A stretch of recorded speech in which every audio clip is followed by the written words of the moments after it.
আজকে আমি একটা বিষয় নিয়ে আলোচনা করতে চাই, সেটার সাথে আমাদের হজের অনেক কিছু জড়িত। সে বিষয়টা হচ্ছে উত্তম চরিত্র। উত্তম চরিত্র, উত্তম চরিত্র কথাটা যত সহজ, বাস্তবে তত সহজ না। কেন উত্তম চরিত্র আলোচনা করছি? রাসূলুল্লাহ সাল্লাল্লাহু আলাইহি ওয়াসাল্লামকে জিজ্ঞাসা করা হয়েছিল, মা বাররুল হজ, হে আল্লাহর রাসূল, হজ কিভাবে মাবরুর হবে? তখন রাসূলুল্লাহ সাল্লাল্লাহু আলাইহি ওয়াসাল্লাম বলেছেন, হুসনুল খুলুক, উত্তম চরিত্র প্রদর্শন করা। কথাটা আমাদের কাছে মনে হবে উত্তম চরিত্র মানে এটা সালাম দেয়া, কিন্তু এটা বিশাল ব্যাপার। কিন্তু এটা বোঝাতে গিয়ে বলি, ইসলামের তিনটি দিক আছে। যেটাকে বলা হয় ইসলামের অবজেক্ট। একটা হচ্ছে উত্তম, একটা হচ্ছে উত্তমকে আহরণ করা, একটা হচ্ছে অনুত্তমকে দূরীভূত করা, আর একটা উত্তম চরিত্রের সন্নিবেশ ঘটানো। অর্থাৎ যেটাকে বলা হয় জারবুল মাসলাহা, স্বার্থ হরণ করা, দারুল মাফসাদা, অস্বার্থতা দূর করা, অস্বার্থ দূর করা, আর 3 নম্বর হচ্ছে উত্তম চরিত্রের উন্মেষ ঘটানো। ইসলামের যতগুলি জিনিস আছে আপনি এগুলি এর বাইরে যাবে না। কোথাও যদি কোনো মাসালার হুকুম না পান, আপনাকে এই 3টার আলোকে আসতে হবে। এজন্য এটাকে বলা হয় ইসলামের অবজেক্ট বা মূল নীতি, মূল উদ্দেশ্য। শরীয়তের মূল উদ্দেশ্য 3টি। আমি 3টি বলেছি, কে বলতে পারবেন দেখি 3টি মুখস্থ বলতে পারবেন কি? হ্যাঁ, আমার শেখ মোহাম্মদ সালেহ উসাইমিনের মতো মাঝে মাঝে জিজ্ঞাসা করতে হয়। হ্যাঁ বলেন, বলতে পারবেন কে 3টা কথা কি বলছি? কেন তাহলে শুনলেন, কান দিয়ে পার করে দিলেন? কারণ এটা তো হবে না। বলতে হবে আমি কি বলছি 3টা কথা। উত্তম আহসান তাবারাকাল্লাহু ফিকুম। যাক, পিছনে বসলো একজন মানুষ শুনছে, কান লাগিয়ে শুনছে, আমি চাচ্ছি স্বার্থ হাসিল করা, অস্বার্থ দূর করা, উত্তম চরিত্র উন্মেষ ঘটানো। এইটা আদম আলাইহিস সালাম থেকে শুরু করে মুহাম্মদ সাল্লাল্লাহু আলাইহি ওয়াসাল্লাম পর্যন্ত প্রত্যেক নবীর এটাই উদ্দেশ্য ছিল। শরীয়ত যত আসছে সবগুলি উদ্দেশ্য ছিল। তবে দুটি জিনিস শরীয়তের 3টি অংশ থাকে, আমরা একটু দেখছি। এটা কি? আকীদা অংশ, শরিয়া অংশ, আখলাক অংশ। দুইটা কখনো পরিবর্তন হয়নি। একটা হচ্ছে আকীদা এবং আখলাক, এগুলি কোনো পরিবর্তনশীল জিনিস না। আর একটা হচ্ছে শরিয়া। শরিয়ার মধ্যে কিছু হচ্ছে স্থায়ী, কিছু অস্থায়ী। কিছু স্থায়ী নীতি আছে, কিছু অস্থায়ী নীতি আছে। স্থায়ী নীতিগুলি সবসময় ছিল। সালাত, সব নবীর সালাত ছিল, যাকাত ছিল, হজ ছিল, সাওম ছিল। পদ্ধতিগুলো অস্থায়ী ছিল, পদ্ধতিগুলি এক এক নবীর সময় এক এক রকম ছিল। তাহলে বোঝা গেল যে ইসলাম একটা স্থায়ী নীতি নিয়ে এসেছে, যেগুলোর মধ্যে আকীদা স্থায়ী, আখলাক স্থায়ী জিনিস। আখলাক কেন আমাদের ধারণ করতে হবে? আখলাক ধারণ করতে হবে এই জন্য যে কোরআন এবং সুন্নাহ আমাদেরকে আখলাক ধারণ করার নির্দেশনা দেয়া হয়েছে। যেমন একটা হাদিস বলি, জান্নাতে যাওয়ার একটা কারণ হচ্ছে আখলাক। রাসূলুল্লাহ সাল্লাল্লাহু আলাইহি ওয়াসাল্লাম বলেছেন, আনা যাঈমুন ফি বাইতিন ফি রাবাদিল জান্নাহ মান তারাকাল মিরাআ ওয়া ইন কানা মুহিক্কা। আমি জান্নাতের প্রান্ত দেশে একটি ঘরের জামিনদার হলাম ওই ব্যক্তির জন্য যে ব্যক্তি নিজে হকের উপর আছে, তারপর ঝগড়া বন্ধ করে দিচ্ছে। কারণ এই হজের মধ্যে ঝগড়ার একটা বিষয় থাকে। সুতরাং ঝগড়া বন্ধ করে দিয়ে হক হলেও আপনার ছাড় দিয়েছেন, আপনার জন্য রাসূলুল্লাহ সাল্লাল্লাহু আলাইহি ওয়াসাল্লাম জান্নাতের প্রান্তে একটি ঘরের জামিনদার হচ্ছে। সুবহানাল্লাহ। তারপর রাসূল বলেছেন, যে ব্যক্তি আর ওই ব্যক্তির জন্য জান্নাতের মাঝখানে একটি ঘরে জামিনদার হলো, যে ব্যক্তি মিথ্যা ছেড়ে দেবে, যদিও ঠাট্টা করে বলে। অনেকে লোক হাসানোর জন্য মিথ্যা বলে, ঠাট্টা করে মিথ্যা বলে। এইটা যে ব্যক্তি ত্যাগ করতে পারবে, তার জন্য তিনি জান্নাতের মাঝখানে একটা ঘরের জামিনদার হলেন। আর তিনি জান্নাতের সর্বোচ্চ জায়গায় একটা ঘরের জামিনদার হচ্ছেন, যে ব্যক্তি তার চরিত্রকে সুন্দর করবে। জান্নাতে যেতে চাই আমরা, সুতরাং এই বিষয়টি সবসময় খেয়াল রাখতে হবে। জান্নাতে একটি ঘর আমার দরকার, চরিত্রটা সুন্দর করি। আরেকটি হাদিসে রাসূলুল্লাহ সাল্লাল্লাহু আলাইহি ওয়াসাল্লাম জিজ্ঞাসা করেন, ইয়া রাসূলুল্লাহ, মানুষকে জান্নাতে কোন জিনিস বেশি প্রবেশ করায়? রাসূলুল্লাহ সাল্লাল্লাহু আলাইহি ওয়াসাল্লাম বলেছেন, তাকওয়াল্লাহ ওয়া হুসনুল খুলুক। আল্লাহর তাকওয়া এবং উত্তম চরিত্র মানুষকে জান্নাতে বেশি প্রবেশ করায়। তারপর বলেছে কোন জিনিস জাহান্নামে প্রবেশ করায়? বলছে দুটি জিনিস, একটি হচ্ছে আল-ফাম, আর একটি হচ্ছে আল-ফারজ, মুখ এবং লজ্জাস্থান। কারণ মুখ দিয়ে এবং লজ্জাস্থান দিয়ে চরিত্র শেষ হয়ে যায়, এই দুটার মাধ্যমে চরিত্র প্রকাশ পেয়ে যায়। দ্বিতীয় যে উপকার উত্তম চরিত্র, হচ্ছে উত্তম চরিত্রের কারণে আল্লাহ তাআলা বান্দাকে ভালোবাসে। আল্লাহ তাআলা বান্দাকে ভালোবাসে। এই জন্য দেখুন কোরআনে কারীমে আল্লাহ তাআলা বারবার বলেছেন, আল্লাহ ইউহিব্বুস সাবিরিন, আল্লাহ ইউহিব্বুল মুহসিনিন, আল্লাহ ইউহিব্বুল মুত্তাকিন। অর্থাৎ তাকওয়া আছে, উত্তম চরিত্র আছে, এদেরকে আল্লাহ তাআলা ভালোবাসেন। আল্লাহর ভালোবাসা পেতে হলে এই তাকওয়া এবং উত্তম চরিত্র আমাদের দরকার। হাদিসে রাসূলুল্লাহ সাল্লাল্লাহু আলাইহি ওয়াসাল্লাম বলেছেন যে আল্লাহর কাছে সবচেয়ে প্রিয় বান্দা হচ্ছে আহসানুহুম খুলুকান, যার চরিত্র সবচেয়ে বেশি সুন্দর। ৩ নম্বর যে কারণে আমরা উত্তম চরিত্রের বিকাশ ঘটাবো, তা হচ্ছে রাসূলুল্লাহ সাল্লাল্লাহু আলাইহি ওয়াসাল্লামকে জিজ্ঞাসা করা হয়েছে, ইয়া রাসূলুল্লাহ, হাশরের দিন সবচেয়ে কাছে কারা থাকবে আপনার? তিনি বলছেন, যার চরিত্র সবচেয়ে সুন্দর। রাসূলুল্লাহ সাল্লাল্লাহু আলাইহি ওয়াসাল্লামের কাছে যদি থাকতে চান হাশরের দিন, জান্নাতে যদি তার কাছে থাকতে চান, তো আমাদের প্রত্যেককে চরিত্রকে সুন্দর করতে হবে। চতুর্থ যে কারণে আমাদেরকে আমাদের চরিত্রটা সুন্দর করতে হবে, তা হচ্ছে হাশরের দিন মিজানের মধ্যে উত্তম চরিত্রের চেয়ে ভারী আর কোনো কিছু হবে না। রাসূলুল্লাহ সাল্লাল্লাহু আলাইহি ওয়াসাল্লাম বলেছেন যে একজন ঈমানদার তার উত্তম চরিত্রের বিনিময়ে সারা রাত্রি দাঁড়িয়ে ইবাদতকারী এবং সারা দিন সওম পালনকারীর চেয়েও বেশি সওয়াব অর্জন করতে পারে। উত্তম চরিত্রটা আমাদেরকে উন্মেষ ঘটাতে হবে। এমনকি আরো একটি কারণে আমাদের উত্তম চরিত্র উন্মেষ, তা হচ্ছে উত্তম চরিত্র প্রমাণ করবে যে আমার ঈমানটা পরিপূর্ণ। রাসূলুল্লাহ সাল্লাল্লাহু আলাইহি ওয়াসাল্লাম বলেছেন, তোমাদের মধ্যে তার ঈমান পরিপূর্ণ যার চরিত্র উত্তম। উত্তম চরিত্র এমনকি রাসূলুল্লাহ সাল্লাল্লাহু আলাইহি ওয়াসাল্লাম আরেকটি কারণে বলছে, সেটা হচ্ছে রাসূলুল্লাহ সাল্লাল্লাহু আলাইহি ওয়াসাল্লামকে আল্লাহ তাআলা প্রেরণ করেছেন। তিনি বলেছেন কি জন্য প্রেরণ করেছেন? তিনি বলছেন, বুইসতু লিউতাম্মিমা মাকারিমাল আখলাক, আমাকে প্রেরণ করা হয়েছে যাতে উত্তম চরিত্রের উন্মেষ ঘটানো যায়, উত্তম চরিত্রকে মানুষের মধ্যে প্রচার প্রসার করা যায়। দেখুন, উত্তম চরিত্র আগেও ছিল, এর অর্থ হচ্ছে তিনি চেয়েছেন এটাকে পূর্ণতা দিতে, পূর্ণতা দিতে। রাসূলুল্লাহ সাল্লাল্লাহু আলাইহি ওয়াসাল্লাম তিনি তার জীবনে সবচেয়ে বড় সাইজ ছিল চারিত্রিক মাধুর্যতা, যার কারণে মানুষ ইসলাম গ্রহণ করেছে। আমরা অনেকেই এই জায়গা থেকে দূরে সরে যাচ্ছি। চারিত্রিক এই দিকটাকে আমাদের সামনে আসতে হবে। প্রিয় ভাইরা, চরিত্র কি জিনিস এটা বোঝার জন্য আগে মানুষকে চিনতে হবে। মানুষের বাহ্যিক একটা রূপ আছে, ভিতরে একটা রূপ আছে। বাহ্যিক রূপ যেমন কালো সুন্দর হতে পারে, ঠিক ভিতরগত রূপও দুইটা আছে। একটা হচ্ছে কদর্য, একটা হচ্ছে সৌন্দর্য।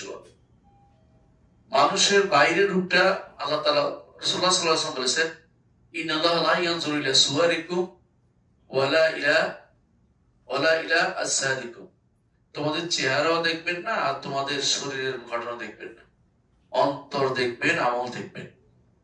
তাহলে আমাদের আল্লাহর দৃশ্যনীয় জায়গাটা হচ্ছে, আল্লাহ যেটা আমাদের দেখবেন সেটা হচ্ছে আমাদের অভ্যন্তরের রূপটা। মানুষের অভ্যন্তরের রূপটাই হচ্ছে চরিত্র। মানুষের অভ্যন্তরের রূপটাই হচ্ছে চরিত্র। অভ্যন্তরের রূপটা যত সুন্দর হবে আল্লাহর কাছে আমরা তত বেশি প্রিয় হতে পারবো, আল্লাহর কাছে তত বেশি প্রিয় হতে পারবো। রাসূলুল্লাহ সাল্লাল্লাহু আলাইহি ওয়াসাল্লামের একটা ঘটনা দিয়ে উল্লেখ করতে চাই যে রাসূলুল্লাহ সাল্লাল্লাহু আলাইহি ওয়াসাল্লামের কাছে যখন আশাজ্জাল আব্দুল কাইস আসলেন, ওনার আশাজ্জাল আসরি বলা হয় না, ওনার কপালে দাগ ছিল বলেই আশাজ বলা হতো, যাকে কাটা কাটা দাগ। তো সবাই তো দৌড়ে চলে আসছে রাসূলের কাছে, কিন্তু আশাজ আব্দুল কাইস কি করছে, দেরি করছে। সমস্ত জিনিসগুলি বাঁধছে, ঘোড়াগুলো ওঁটগুলো বাইরে তারপর আসছে। রাসূলুল্লাহ সাল্লাল্লাহু আলাইহি ওয়াসাল্লাম তখন তাকে বলেছিলেন, ইন্না ফীকা খাসলাতান ইউহিব্বুহুমুল্লাহ, ইন্না ফীকা খাসলাতান ইউহিব্বুহুমুল্লাহ, তোমার মধ্যে দুটি এমন চরিত্র আছে আল্লাহ দুটাকে অনেক বেশি পছন্দ করে। একটা হচ্ছে আল হিলম, একটা হচ্ছে আল আনাত। একটা হচ্ছে আল হিলম, হিলম অর্থ হলো সহিষ্ণুতা, সহিষ্ণুতা। আর হচ্ছে আল আনাত, ধীরস্থিরতা। সহিষ্ণুতা না থাকার কারণে আজকে পরিবারগুলি ভঙ্গ হয়ে যায়।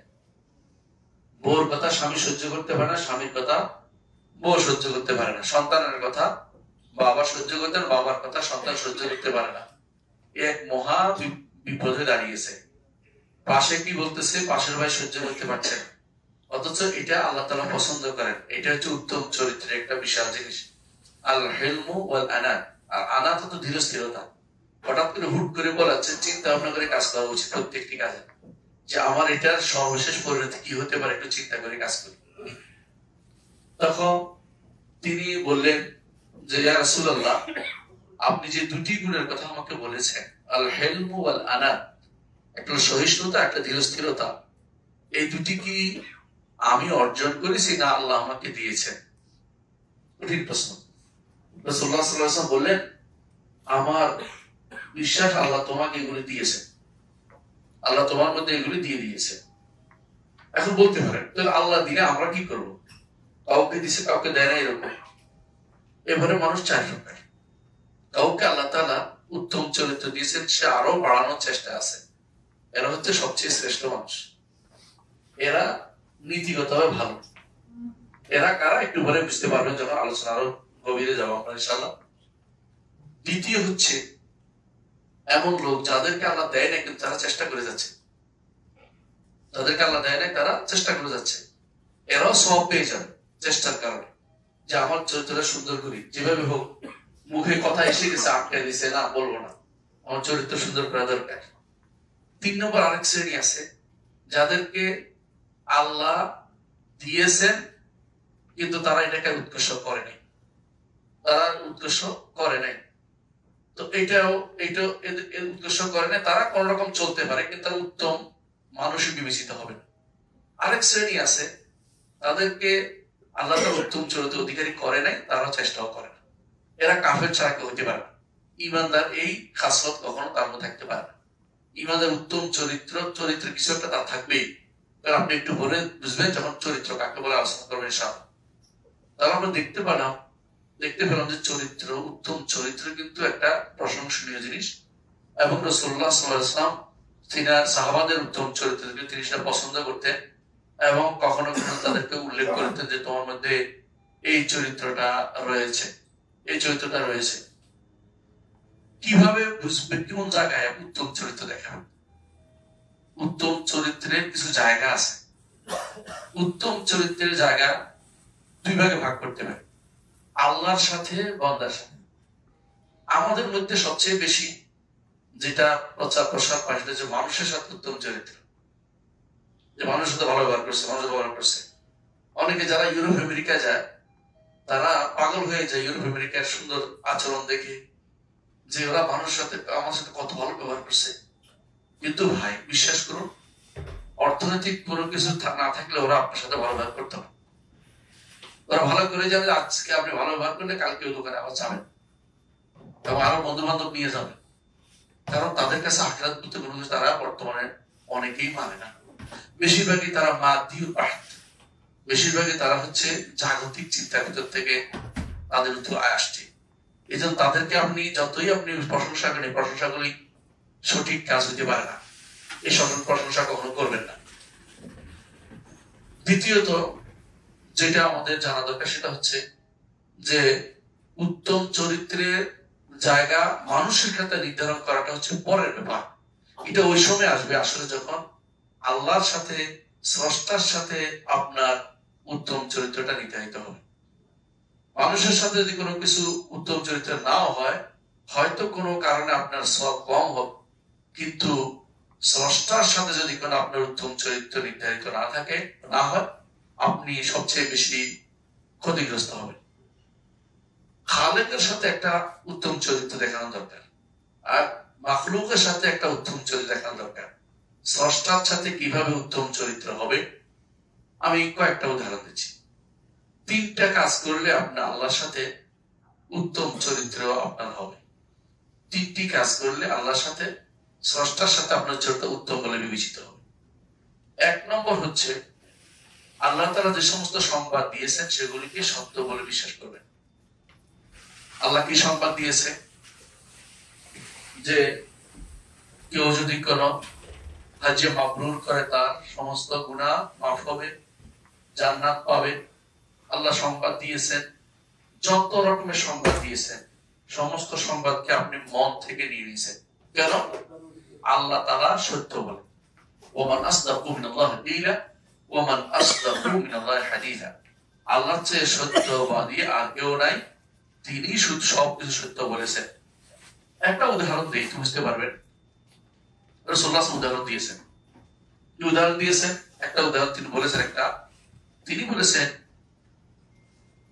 সহিহ বুখারীতে আসছে যে ডাক্তার সাহেবরা থাকলে এখানে আছেন অনেকে, হয়তো তাদের ইঙ্গিত করে বুঝাচ্ছি যে তিনি বলেছেন যে মাছির এক ডানাতে আরোগ্য আছে, আরেক ডানাতে রোগ আছে। আপনাকে এটা বিনা বাক্যভাবে বিশ্বাস করতে হবে। আপনি যদি মনে করেন যে আমি তো পরীক্ষা করে দেখলাম, খুঁজে পাইলাম না, আমি তো খুঁজে পাচ্ছি না, তাহলে আপনি কিন্তু ঈমানদার হতে পারেন নাই এবং আল্লাহর সাথে চরিত্র, উত্তম চরিত্র দেখাতে পারেন নাই। আল্লাহর বিধানের সাথে উত্তম চরিত্র আপনার আসে নাই। আপনাকে ঈমান আনতে হবে, এটাই সত্য। যতদিন সময় যায়, এক সময় হয়তো এটা প্রকাশ পাবে। এখন আমার কাছে প্রকাশ নাও পেতে পারে। জগতের কত কিছু আমার অজানা রয়েছে, এটা যা আমি জেনে গেছি এমনটি দাবি করা আমার জন্য কোনোভাবেই শোভনীয় না। সুতরাং আমি না জানলে না জানতে পারি, কিন্তু তিনি রব্বুল আলামিন আমাকে এমন জিনিস জানিয়েছেন যে জিনিসটা সত্য, তার নবীর মাধ্যমে জানিয়েছেন যে সত্য হতে বাধ্য, সত্য। আমার বিজ্ঞান ভুল হইতে পারে, কিন্তু তার কথার মধ্যে কোনো নড়চড় হবে না, তার কথার মধ্যে নড়চড় হবে না। আপনি বিশ্বাস করেন, এটা যদি কোনো কেউ মেনে নেয়, তাহলে কিন্তু সে আর তথাকথিত বর্তমানে যারা কোরআন, আহলে কোরআন নাম দিছে একটা গোষ্ঠী, কোরআনিস্ট হবে না। সে বলবো যে আমার রবের কথা সত্য, আমার রাসূলের কথা সত্য, না হলে আমি আল্লাহর সাথে উত্তম চরিত্র দেখাতে পারছি না। দুনিয়া বুকে এটা দেখাচ্ছে, আখিরাতের বুকে একটা উদাহরণ দেই। রাসূলুল্লাহ সাল্লাল্লাহু আলাইহি ওয়াসাল্লাম বলেছেন, হাসরের মাঠে সূর্য মাথার উপর থাকবে 1 মাইল উপরে। আপনি এত বেশি বড় পণ্ডিত, জ্ঞানী, বিজ্ঞানী, আপনার কাছে মনে হচ্ছে সূর্য যদি কোনো পৃথিবীর একটু কাছে থাকতো কি হইতো? উড়ে যেত। দূরে হলে কি হইতো? বরফ হয়ে যেত। আপনি বলতেন সূর্য মাথার উপর থাকলে কেমনে থাকে? এই কেমনে থাকে বলার কারণে আপনি ঈমান নাই, 1 নম্বর কারণ। 2 নম্বর, আপনি উত্তম চরিত্র প্রদর্শন করতে পারলেন না।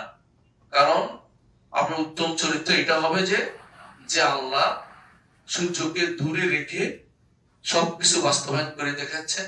হাসরের দিন সে আল্লাহ কাছে রেখেও তিনি সেভাবে বাস্তবায়ন করবেন। এভাবে কোন এখানে সন্দেহ করার কোনো কিছু নেই।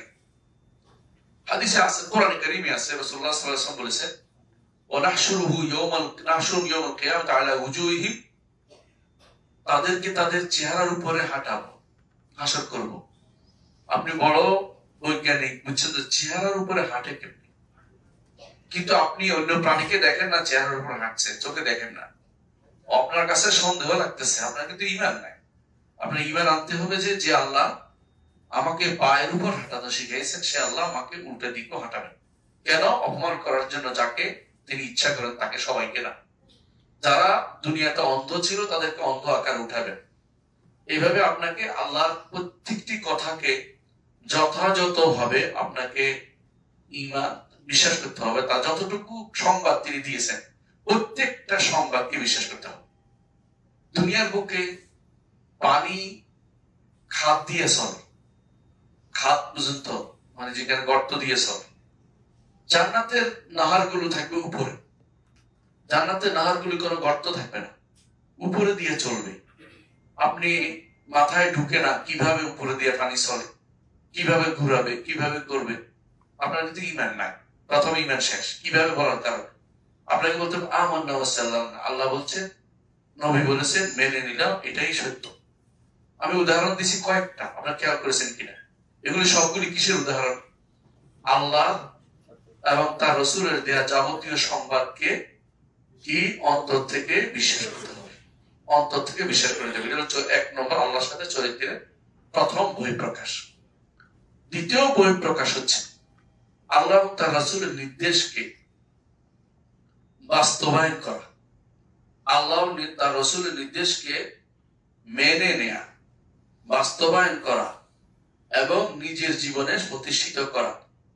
কয়েকটা উদাহরণ আমি দিব এখানে। 1 নম্বর উদাহরণ দিচ্ছি, ধরেন কষ্টকর হচ্ছে রমজান মাসে সাওম রাখা, কিন্তু আপনি এটাকে কিছু মনে করলেন না, বললো যে আমার রবের নির্দেশ, আমাকে এটা প্রতিপালন করতে হবে।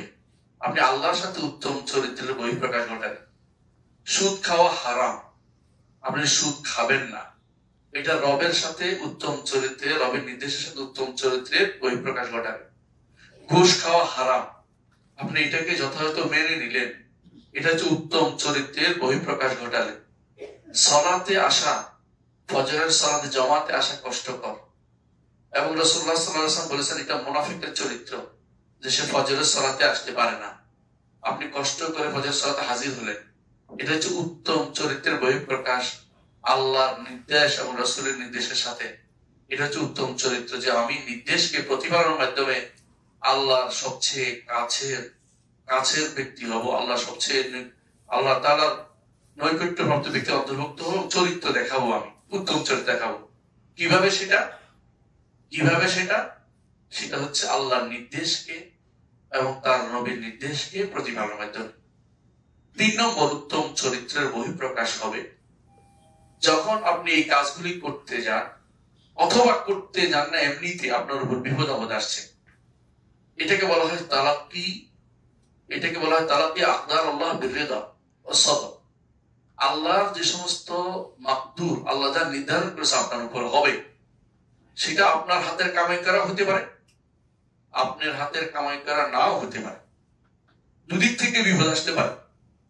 এই বিপদটাকে আপনি ধৈর্যের সাথে মোকাবেলা করবেন, এটা উত্তম চরিত্রের বহিঃপ্রকাশ। এই জন্য যখন আপনি দেখবেন যে রোগ হয়েছে, আপনি আল্লাহর বিরুদ্ধে কথা বলবেন না। যখন আপনি অসুস্থ হয়েছেন, আল্লাহর বিরুদ্ধে কথা বলবেন না। দরিদ্র হয়ে গেছেন, আল্লাহর বিরুদ্ধে কথা বলবেন না। অথবা ধরেন আল্লাহ আপনাকে দেন, আরেকজনকে দিয়েছেন, আপনি এ নিয়ে উচ্চবাচ্য করবেন না। এগুলি যদি করেন তাহলে বোঝা গেল যে আল্লাহর সাথে আপনি উত্তম চরিত্র দেখাতে পারলেন না। আমি 3টি কথা বলেছি আল্লাহর সাথে উত্তম চরিত্রের। এ দেখি মুখস্থ রাখতে পেরেছেন? একজন বলেন তো। একজন নাই। আল্লাহ যা সংবাদ দিয়েছেন তা বিশ্বাস করা। আচ্ছা, দ্বিতীয়, আল্লাহ যা নির্দেশ দিয়েছেন তা বাস্তবায়নে যাওয়া। হ্যাঁ, 3 নম্বর বিপদ আপদে ধৈর্য ধারণ করা। আশা তো বারাকাল্লাহ ফিক। এই 3টি জিনিস অবশ্যই আমাদেরকে আল্লাহর সাথে উত্তম চরিত্রে প্রমাণ হচ্ছে এগুলো। এবং এইটা যদি আপনি করতে পারি, আমরা করতে পারি, তাহলে আমরা বলতে পারি জান্নাতে যাওয়ার জন্য আমাদের সিদ্দিকীনদের দরজায় পৌঁছে গেছেন আপনি, এত উঁচু দরজায় আছেন আপনি। কারণ যারা বিশ্বাস করে জান দিয়ে দেয়, এরা কোন দরজা আপনি বিশ্বাস করেন? আল্লাহ বলছে মরলেই জান্নাত, শহীদ যারা, এরা কিন্তু বিশ্বাস করে জানটা দিছে। জান কিন্তু সবাই দিতে পারে। সম্পদ বেসে করিডোরে টাকার জন্য, 1 দিন 2 দিন থাকার জন্য, অনেক সময় দেখা যায় 1 সপ্তাহ 2 সপ্তাহ বাতাস দিয়ে রাখে মানুষদেরকে হাসপাতালে, কৃত্রিম শ্বাস প্রশ্বাস চালু রাখতেছে, মরতে তো চায় না কেউ, কিন্তু যেই ব্যক্তি, ওই ব্যক্তি মরতে চায়, যে ব্যক্তি বিশ্বাস করে মরার পরেই জান্নাত। কত বড় তার নির্দেশকে বিশ্বাস করে বসে আছে। ওই ব্যক্তি দান করতে পারে যে ব্যক্তির বিশ্বাস টাঙ্গা আছে, যে দান করা মাত্রই আল্লাহর হাতে দিয়ে দিলাম, আর আমার হাতে থাকলে এটা খরচ হয়ে গেল। আল্লাহর হাতে দিয়ে দেওয়া মানে তিনি বাড়িয়ে তুলবেন এবং আমি এটা আখেরাতে পাবো। আর যদি কোনো এইটা তিনি এই কথা মনে করেন যে যাক দিলাম, আর কয়টা টাকা ছিল ভাঙ্গা ছিঁড়াটা কয়টা টাকা ছিল, কেউ নিবে না, এটা ওরা দিয়ে দিল, কিন্তু হাত বিদা খালি হয়ে গেল, ভাঙতি পয়সা থেকে মুক্ত হইল, এই জাতীয় চিন্তা ভাবনা করলে কিন্তু সব পেলেন না। কারণ আপনি তখন নিজেকে একটা বিপদ মুক্ত করার জন্য এটা করেছেন, আল্লাহকে খুশি করার জন্য করেন নাই। আল্লাহ যেন বলছেন লান তানালুল বিররা হাত্তা তুনফিকু মিম্মা তুহিব্বুন, পছন্দনীয় জিনিসকে দিতে হবে আল্লাহর জন্য, অপছন্দনীয় জিনিস যেটা চোখ বুঁদে থাকবে সেটা দিও না। আল্লাহ কোরআনে কারীমে উল্লেখ করেছেন ওয়ালাস্তুম বিআখিযি, নিজেরা গ্রহণ করতে না কিন্তু অন্যকে দিতে, এটা তোমার খুব পছন্দ, যেটা নিচু মানের জিনিস দিতে। বিশেষ করে আমাদের দেশে যারা যাকাতের জন্য কাপড় দেয়, যাকাতের কাপড় কারা বানায়? ওরা কত নিকৃষ্ট লোক, যাকাতের আলাদা কাপড় বানাচ্ছে। কেন যাকাতের আলাদা কাপড় বানাচ্ছে? নিজেরা তো এটা নিবে না, নিজেরা তো বউকে এটা পরাবে না, নিজে এটা তো ব্যবহার করবে না, কিন্তু আরেকজনকে কেন দিচ্ছে? কারণ সে মনে করছে যে কোনো মূল্যে আমি আমার দায়িত্ব খালাস করতে চাচ্ছি, আল্লাহকে ভালোবেসে দেওয়ার ক্ষেত্রে সেটা পছন্দ করছেন। অনুরূপ ভাবে যারা আমাদের অনেকেই দেখবেন যে যখন যাকাতুল ফিতর আসে তখন তারাও এরকম বুদ্ধি শুদ্ধি করে। যাকাতুল ফিতর দেওয়ার সময় দেখবেন যে সবচেয়ে কম দামটা দিতে রাজি হয়, বেশি দিতে রাজি হয় না, অর্থাৎ শরীয়ত সুন্নাহ মতো যেখানে একটু ছাড় পায় সেখানে দিতে রাজি হয়। আবার দেখেন কোরবানির সময় অনেকে আছে, আপনারা হয়তো শহরে থাকেন, অনেকে আছে গ্রামে গরু ফালতেছে, গরু যেটা একবারে মরে যাচ্ছে এটা কোরবানি দিবে সিদ্ধান্ত নেয়, এবার এটা আবার কোরবানি দিতে হবে। কেন? আল্লাহ তাআলার জন্য সুন্দরটা না দিয়ে আপনি খারাপটা দিচ্ছেন কেন? আল্লাহকে গোশত তো আপনি খাবেন, কিন্তু আপনি আল্লাহর জন্য সুন্দরটা চোখে লাগে না কেন? কিন্তু আবার দেখানোর জন্য মানুষকে দিচ্ছেন, আল্লাহর জন্য নির্ধারণ করছেন। এসবই কিন্তু আল্লাহর সাথে উত্তম চরিত্র রক্ষার অন্তরায়। আল্লাহর সাথে উত্তম চরিত্র রাখতে হলে আপনাকে যা যা বলেছেন কোরআন এবং সুন্নাহ, আল্লাহ বলেছেন, রাসূল বলেছেন, সত্য বলেছেন, বিশ্বাস করে নিলাম। আল্লাহ এবং রাসূল বলেছেন সেটাকে আমার প্রতিপালন করতে হবে, মেনে নিলাম, এটাকে আমার বাস্তবায়ন করতে হবে। 3 নম্বর, এইটার পথে আল্লাহ এবং রাসূলের এটা সত্য বলে বিশ্বাস করা এবং বাস্তবায়নের পথে যত বিপদ আপদ হবে অথবা এমনি যত বিপদ আপদ হবে সবগুলোতে আমি চরম ধৈর্য দেখানো। কিরকম ধৈর্যের ব্যাপার? আপনারা জানেন যে বিপদ আসলে অনেকগুলো সুন্নত আছে একজন মানুষের। প্রথম সুন্নত হচ্ছে যে তার মুখে এমন কিছু না বলা যা আল্লাহ তাআলা অসন্তুষ্ট হবে, 1 নম্বর সুন্নত। 2 নম্বর সুন্নত হচ্ছে আলহামদুলিল্লাহ আলা কুল্লি হাল বলা, সর্ব অবস্থা আলহামদুলিল্লাহ বলা। 3 নম্বর সুন্নত হচ্ছে যে আল্লাহ যাতে খুশি আমি তাতে খুশি, এটা বলা। 4 নম্বর হচ্ছে আল্লাহর কাছে এর চেয়ে উত্তম কিছু চাওয়া, যে আল্লাহ তুমি এটা দিয়েছ, আমি উত্তম কিছু চাই, আর চেয়ে উত্তম কিছু চাই, এই বিপদের চেয়ে উত্তম আপনি দিতে পারেন, আপনি আমাকে দেন। এই সুন্নত গুলো কিন্তু আমাদের রক্ষা করা উচিত বিপদ আপদের মধ্যে। এগুলো হচ্ছে আল্লাহর সাথে সম্পৃক্ত, রেদাবুল কাদা, আল্লাহর ফয়সালা আমি সন্তুষ্ট, এটা প্রচার করতে হবে যে আল্লাহর ফয়সালা আমি সন্তুষ্ট হব। মুহাম্মদ রাসূলুল্লাহ সাল্লাল্লাহু আলাইহি ওয়াসাল্লাম তার ছেলে ইব্রাহিমকে কোলে নিয়েছেন, ইব্রাহিম দুনিয়া থেকে চলে যাচ্ছে, তিনি চোখের পানি ফেলছেন কিন্তু বলছেন ইব্রাহিম তুমি চলে যাওয়াতে আমি ব্যথিত, কিন্তু আমার রব অসন্তুষ্ট হয় এমন কিছু বলবো না। এই জন্য কি ছিঁড়া, জামা ছিঁড়া নিষেধ, হাত বিত্তিস করা নিষেধ, জমিনে বা হাত দিয়ে বাড়ি দেওয়া নিষেধ, এগুলি শরীয়ত অনুমোদিত বিষয়। এগুলি হচ্ছে আল্লাহর সাথে উত্তম চরিত্রের বিরোধী কাজ। এ হচ্ছে উত্তম চরিত্র যেটা রাখতেই হবে আল্লাহর সাথে। মানুষের সাথে উত্তম চরিত্র কিভাবে রাখবেন আমি কয়েকটি উদাহরণ দিই, বাকিটা আপনারা বুঝে নেবেন। হাসান বসরি রহমতুল্লাহ আলাইহি বলেছেন মানুষের সাথে উত্তম চরিত্রের 3টি ক্ষেত্র আছে। 1 নম্বর ক্ষেত্র হচ্ছে কাফুল আদা, কষ্ট দেয়া, কাফুল আদা, কষ্ট দেয়া বন্ধ করতে হবে। অর্থাৎ আপনি কাউকে কষ্ট দিবেন না, এমনকি প্রাণীকেও না। আপনারা জানেন যে একটা প্রাণীকে, বিড়ালকে আটকে রাখার কারণে এক মহিলাকে শাস্তি দেওয়া হচ্ছে। রাসূলুল্লাহ সাল্লাল্লাহু আলাইহি ওয়াসাল্লাম দেখেছেন, তিনি স্বপ্নের মেরাজে দেখেছেন, যে রাসূলুল্লাহ সাল্লাল্লাহু আলাইহি ওয়াসাল্লাম দেখেছেন একটা বিড়ালকে আটকে রাখা হয়েছিল, খাবারও দেয় নাই, ছাড়িও দেয়। আমাদের দেশে বিড়াল পালার যে একটা নজির আছে, এটা কিন্তু ইসলামে এইভাবে নির্দেশ নাই। বিড়াল আসলে খাবে না, ছেড়ে দিবে, তার পথে সে চলে যাবে। কিন্তু অনেকে আছে বাড়াবাড়ি পর্যায়ে একেবারে বিড়ালকে নিয়ে শুইতে হবে, খাওয়াতে হবে, গোসল দেওয়াতে হবে, এই জাতীয় অতিরিক্ত কাজগুলো ইসলামের শরীয়ত অনুমোদন করে না। ঠিক অনুরূপ আছে কিছু অনেকে আছে প্রাণীকুলের মধ্যে কাক একটা ধরে বা কুকুর গুগু একটা ধরে ফালতেছে। কি জন্য আপনি এগুলো ফালতেছেন? হয় খাবেন নয় ছেড়ে দিবেন। এগুলি তার খাবার আল্লাহ তাআলা তার জন্য বিশেষ ব্যবস্থাপনা করবে। আপনার জন্য আপনি এগুলিকে লালন পালন করতে পারেন না, এগুলি বলে না শরীয়ত, এগুলো লালন পালন করতে বলে নাই। আপনি যদি দিতেছেন, অনেক মানুষ আছে যারা খাবার পায় না, সেখানে দেন। কিন্তু আপনি ঘরের ভিতরে পুরোটাই পোষা কুকুর আর পোষা পাখি দিয়ে ভরাই ফেলছেন, এটা কোন ধরনের, এটা কোন বিলাসিতা? এটা কে বলেছে আপনাকে সেটা করতে? এগুলি ইসলামিক নীতির ভিতরে পড়ে না। আমি অনেককে দেখে জানি এটা। আমি একজন বিশাল ভাই একেবারে দিন রাত বাইরে ঘুরে বেড়ায়, যে বলে কাটি নিয়ে চলে, উনি আমাকে বলতেছেন যে ওনার ওয়াইফ কুকুরটা ঘরে না রাখলে ওনার ওয়াইফ থাকবেই না বাড়িতে। মানে এমন অবস্থা দাঁড়িয়েছে, কুকুর ঘরে তুলতে হবে। তা আমি বললাম যে কুকুর আপনার চেয়ে বেশি প্রিয় হয়ে গেল, আপনি রাস্তা রাস্তা না হেঁটে ঘরে থাকেন। তো উনি ঘরে আর কুকুর রাখবে না। কুকুর ঘরে তোলা তো শরীয়ত অনুমোদিত না। যত কুকুরে ভালোই হোক না কেন, কুকুর ঘরে থাকা যাবে না, কুকুরকে বাইরেই রাখতে হবে। যারা কুকুরকে নিয়ে শুয়ে থাকে ওরা সবচেয়ে নিকৃষ্টতম জীব। এরা প্রাণীকুলের চেয়েও খারাপ। এরা প্রাণীকুলেরকে মাটি হইতে বলা হবে, এদেরকে এর বিনিময়ে গুনাহ হবে, এদের শাস্তি হবে, কারণ তারা রাসূলের নির্দেশকে অমান্য করেছে। রাসূলুল্লাহ সাল্লাল্লাহু আলাইহি ওয়াসাল্লাম বলেছে কুকুর যদি ঘরে থাকে প্রতিদিন 1 কিরাত পরিমাণ সওয়াব কমে যায়।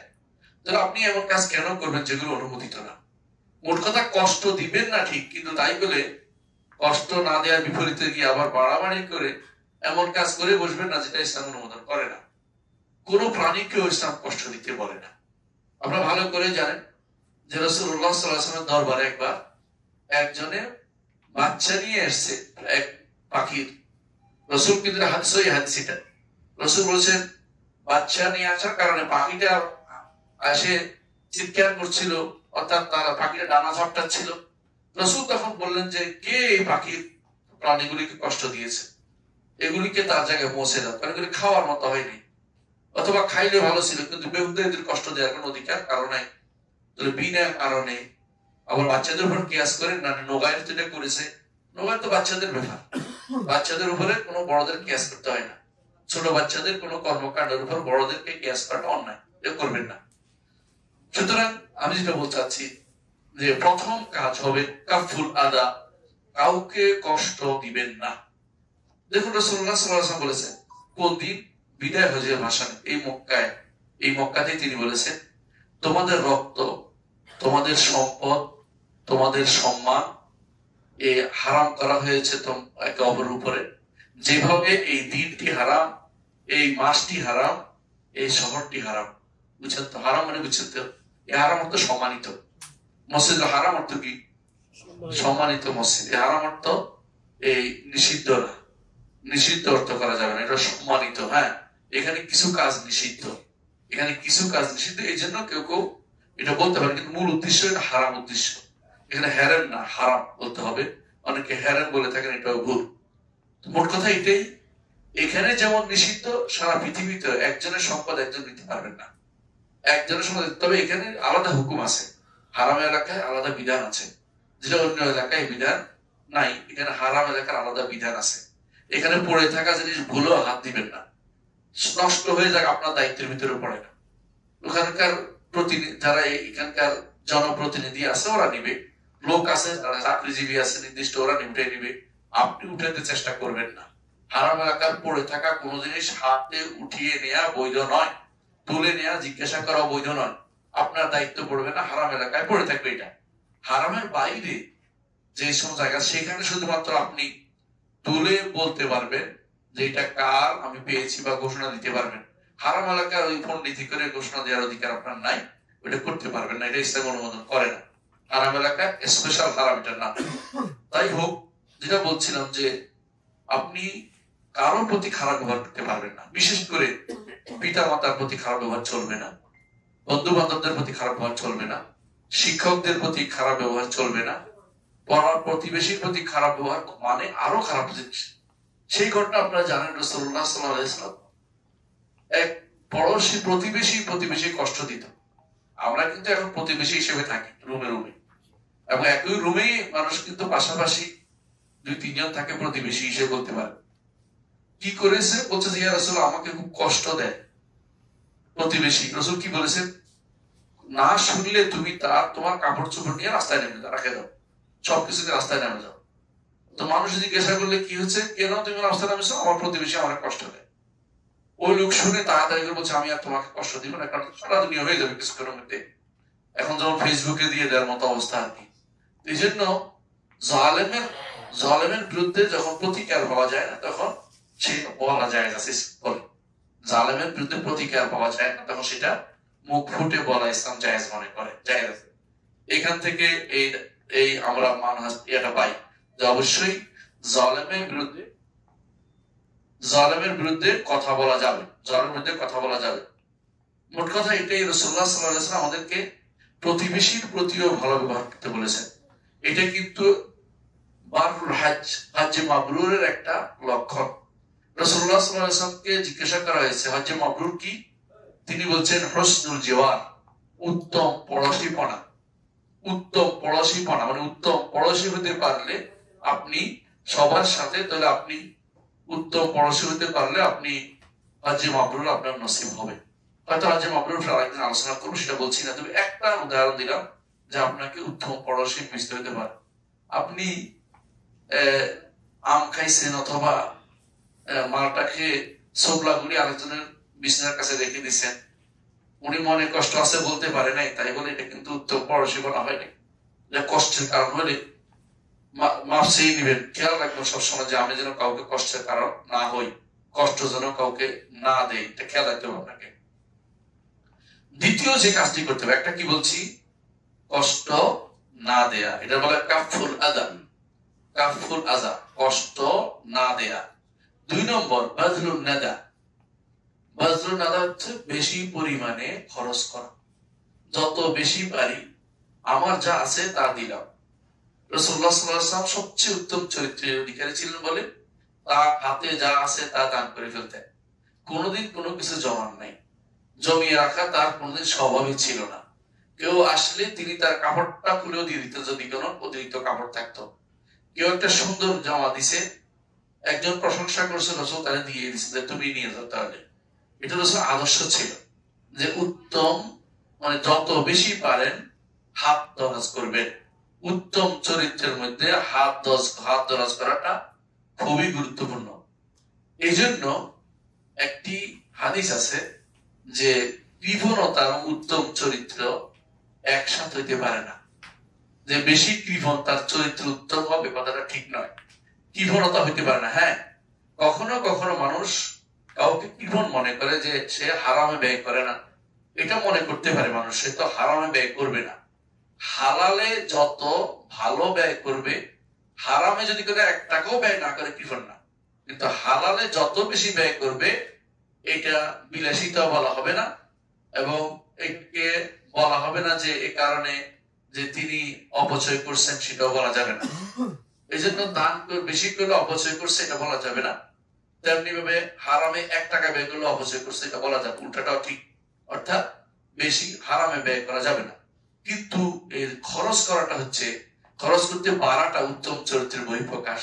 দেখবেন এই জন্য কোনো ব্যক্তি উত্তম চরিত্রে আর খরচ করে না, কিপটামি করে, এটা কিন্তু হয় না।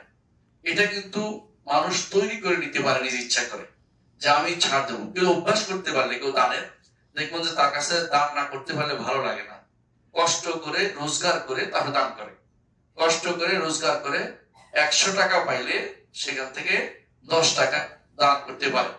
রাসূলুল্লাহ সাল্লাল্লাহু আলাইহি ওয়াসাল্লামকে এই জন্য জিজ্ঞাসা করা হয়েছিল উত্তম সদকা কোনটি, তিনি তখন বলেছেন উত্তম সদকা হচ্ছে যে এমন সৎকা যে তুমি চাও, তুমি গরিব হয়ে যাবে এমন সম্ভাবনা আছে, তারপরও তুমি সেখান থেকে দান করতেছ, অর্থাৎ তোমার খুবই দরকার। ওই টাইমুনা তাআম আলা হুব্বিহি, এর দুই অর্থ আছে, যে মানুষকে খাবার খাওয়াচ্ছে অর্থাৎ তার এই খাবার প্রতি তার আগ্রহ রয়েছে। আলা হুব্বিহি কাকে খাওয়াচ্ছে? মিসকিন ওয়া ইয়াতীম ওয়া আসীরা, মিসকিন, এতিম এবং কয়েদি খানা খাওয়াচ্ছে, খাবার প্রতি তার আসক্তি আছে, তারপর খাওয়াচ্ছে। এটা আমার দরকার কিন্তু আপনাকে দিয়ে দিলাম, এটা হচ্ছে উত্তম সদাকার একটি। ওইটা নয় আমার এটা খাওয়ার মতো, কারণ তো ডায়াবেটিস আছে আমার, এজন্য খেতে পারতেছি দেখে আপনাকে দিয়ে দিলাম, এটা এটা হলো উত্তম চরিত্রের বহিঃপ্রকাশ আমাকে নেই।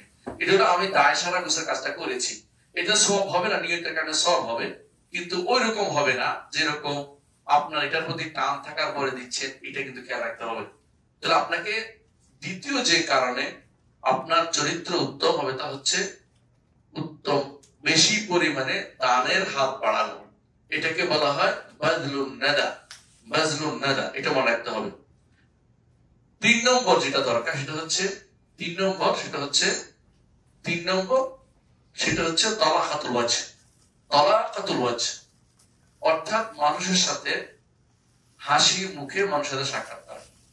আপনি যত কষ্টই থাকুক কি করেন, একটু মুখটা দাঁতটা খোলেন, কোনো সমস্যা নেই, দেখবেন আপনার সাথে আরেকজন আপনার হাসি দেখলে তিনিও হাসি দিবেন। আপনার এটা একটা মানুষের অন্তরের ভিতরে খুশি আনতে পারে। আমাকে একজন বলছিল যে আপনি এত খুশি থাকেন কি করে, আমি বলতে পারলাম না ওনাকে যে খুশি থাকি আপনাকে খুশি করার জন্য, আমি বললাম যে খুশি থাকি আল্লাহ তো আমার ভালো রাখছে। তো এটাও তো একটা শুকরিয়া যে আপনি ভালো আছেন। আপনি যদি খারাপ কিরকম দেখতে চান তাহলে মাঝে মধ্যে রাস্তায় দেখবেন, আমি দেখেছি এমন বহু মানুষকে যে রাস্তার মধ্যে একটা হাত নাই পা নাই, দেখেন না আপনারা। তো আমি খারাপ বলবো, আমি তো এগুলিতে ভালো আছি। রাসূলুল্লাহ সাল্লাল্লাহু আলাইহি ওয়াসাল্লাম বলেছেন কেউ যদি কোনো অসুস্থ দেখে তা কি বলতে বলেছেন? আলহামদুলিল্লাহিল্লাযী আফানি মিম্মা ইবতালাকা বিহি, ওই আল্লাহর প্রশংসা করছি যিনি আমাকে মুক্ত করে দিয়েছেন, যা দিয়ে তোমাকে বিপদে ফেলেছেন তা দিয়ে আমাকে তা থেকে আমাকে মুক্ত করে দিয়েছেন। খেয়াল করেছেন? কিন্তু আপনি আবার ওকে শোনাইয়া কষ্ট দেওয়ার জন্য বলবেন না, এটা হচ্ছে আপনি বলবেন আল্লাহ শুকরিয়া আদায় করার জন্য, আলহামদুলিল্লাহ তার থেকে তো আমি ভালো আছি। আপনার হয়তো জুতা নেই, আরেকজনের তো দেখবেন পাই নেই, আপনার হয়তো একটা সমস্যা, তার দেখবেন 2টা সমস্যা। সুতরাং আপনি বাঙালি চরিত্রের মতো হবেন না।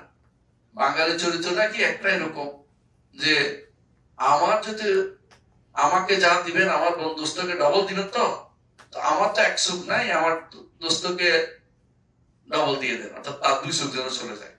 এটা বাঙালি চরিত্র, এটা যেন না হয়। বরং আমরা যেন আল্লাহ শুকরিয়া আদায় করতে শিখি এবং আমার সবার সাথে হাসি মুখে দেখা সাক্ষাৎ করি। এটা হচ্ছে উত্তম চরিত্রের, মানুষের উত্তম চরিত্রের 3টি বড় লক্ষণ যে বলেছি। একটা হচ্ছে কি, কে বলতে পারবেন? বলেন। দান করা, পাড়া প্রতিবেশীর খোঁজ রাখা, কষ্ট না দেওয়া, হাসি মুখে কথা বলা। 3টা আমি যেমন বলছি আপনি বলতে হবে। বলেন। কষ্ট থেকে মুক্ত রাখা, হ্যাঁ, হাতকে গুটিয়ে রাখা, হ্যাঁ। 2 নম্বর বেশি প্রচুর পরিমাণে খরচ করা। 3 নম্বর ভালো আচরণ করা, আহসানতা, সুন্দর। এই 3টি জিনিস আমি যেমন বলছি আপনি বলতে হবে। আপনার কথা ঠিক আছে কিন্তু ঘুরে ফিরে বলা যাবে না, কারণ এগুলির মধ্যে এক একটার সাথে আরো অনেকগুলো জড়িত আছে। এই জন্য আমরা শুধু মৌলিক জিনিসগুলি বললাম। প্রিয় ভাই বোনেরা, আমরা এই চরিত্রটার প্রসার ঘটাই প্রত্যেকে, কোনো সমস্যা নেই। ইনশাআল্লাহ চরিত্র প্রসার করাতে পারলে আপনি দেখবেন যে আপনার পরিবারের শান্তি বিরাজ করছে, পরিবারের কাছে আপনি গোমরা মুখে কেন থাকবেন?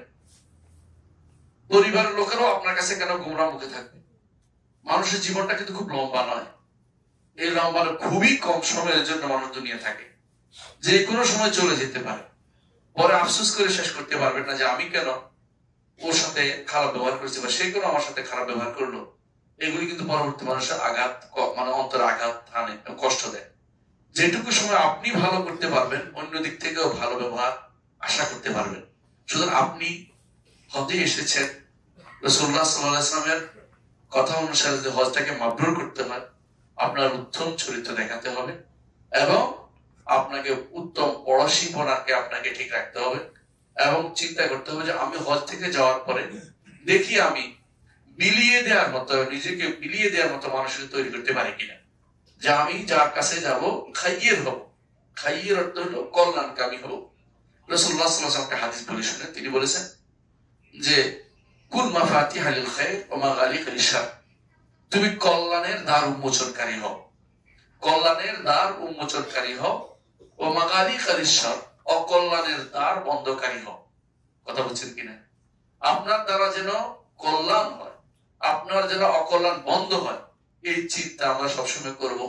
এইটা হচ্ছে উত্তম চরিত্র, যেটা মুহাম্মদুর রাসূলুল্লাহ সাল্লাল্লাহু আলাইহি ওয়াসাল্লাম তিনি নিজে করেছেন এবং আমাদেরকে করতে বলেছেন। সুতরাং এই উত্তম চরিত্রের জন্য আদর্শ হিসাবে মুহাম্মদুর রাসূলুল্লাহ সাল্লাল্লাহু আলাইহি ওয়াসাল্লাম গ্রহণ করি। যেমনি ভাবে আমরা আকীদার ক্ষেত্রেও তিনি আমাদের আদর্শ, শরিয়ার ক্ষেত্রেও তিনি আমাদের আদর্শ, চাল চলনে উত্তম চরিত্রের দিক থেকেও তিনি আমাদের আদর্শ হিসেবেই থাকবেন। আল্লাহ আমাদের বোঝার তৌফিক দান করুন। আসসালামু আলাইকুম ওয়া রাহমাতুল্লাহি ওয়া বারাকাতুহু।